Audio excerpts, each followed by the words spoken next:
Ini adalah kasus kehamilan kembar identical twins dengan twin-to-twin transfusion syndrome. Jadi istilah twin-to-twin transfusion syndrome itu hanya terjadi pada kembar identik di mana salah satu bayi kembar menjadi donor yang memompakan makanan terus-menerus kepada saudaranya resipien yang hanya menerima saja tanpa bisa menolak. Jadi bisa dibayangkan apabila yang satu mendonorkan, maka satunya akan habis-habisan menjadi stuck twins, menciut. Dan satunya yang menerima atau resipien akan menjadi bengkak, membesar. Bahkan bisa rusak tubuhnya ya, sampai membesar kayak balon. Nah, inilah yang kondisi yang terjadi pada twin-to-twin transfusion syndrome, di mana nih kita lihat salah satu twinsnya sudah membesar dengan bayinya bengkak, cairan di perutnya asites terisi sampai ke rongga liver.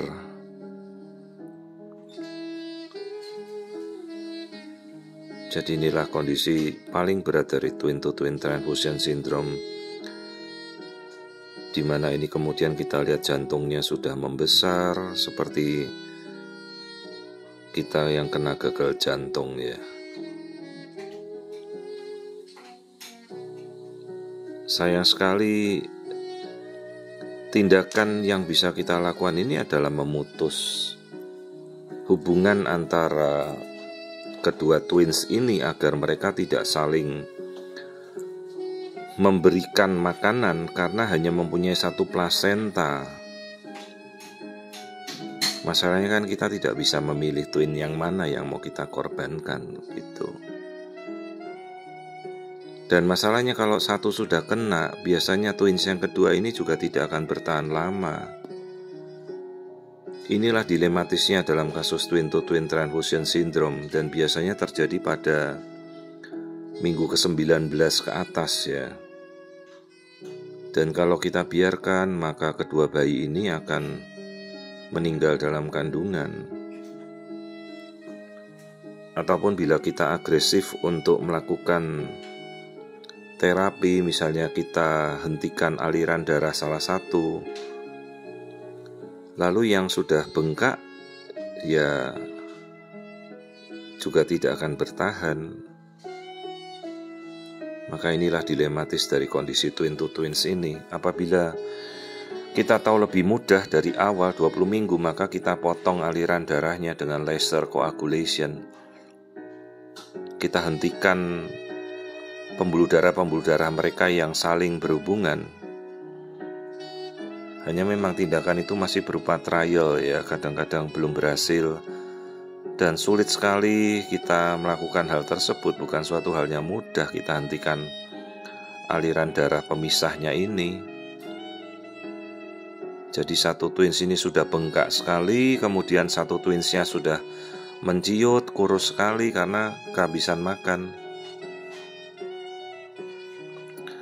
Dan apabila satu twinsnya nanti kemungkinan satu tidak bertahan, maka twins yang kedua yang sudah menciut itu juga pastinya tidak akan bertahan juga. Apalagi mereka ini sharing pembuluh darah, dan bila satu sudah tidak bertahan kan jaringannya rusak, maka akan masuklah kerusakan jaringan itu ke twins yang sebelahnya.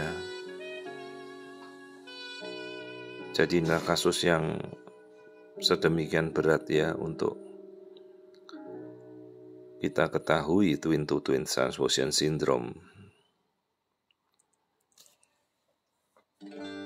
Dan biasanya keduanya ini akan meninggal dalam kandungan karena mereka sudah tidak bisa memompa darah lagi.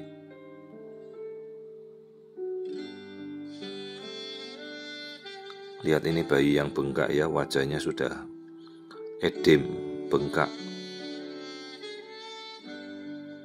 Jadi cairan itu sudah menumpuk pada tubuh mereka.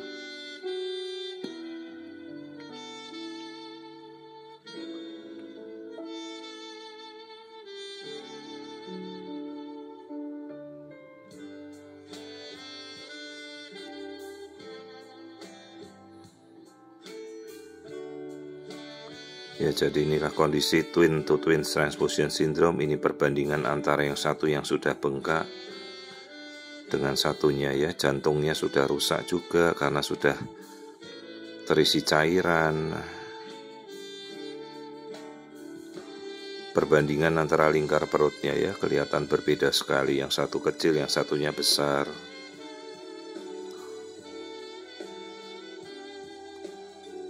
Jadi kalau sudah minggu segini ya, kita mungkin mengupayakan untuk melahirkan bayi sebisa mungkin dia bertahan di unit intensive care ya. Cuma kita belum tahu apakah mereka bisa bertahan karena ekstrim prematur. Kalau kita tidak mengambil tindakan, keduanya akan mati dalam kandungan.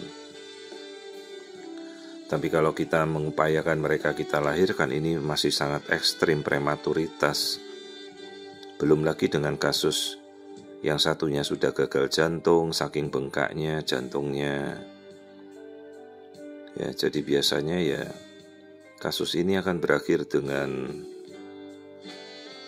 kematian kedua bayi. Sementara kalau kita tidak mengambil tindakan, kadang-kadang juga memperberat kondisi ibu, di mana bisa berisiko preeklamsia. Kemudian ini air ketubannya berlebihan, jadi ibunya itu sampai ngap-ngap, tidak bisa bernapas. Kalau kita mengambil tindakan untuk mengurangi reduksi air ketuban, itu juga bukan suatu solusi. Jadi sebenarnya solusinya ya memang kita mengakhiri kehamilan dengan kondisi seperti ini.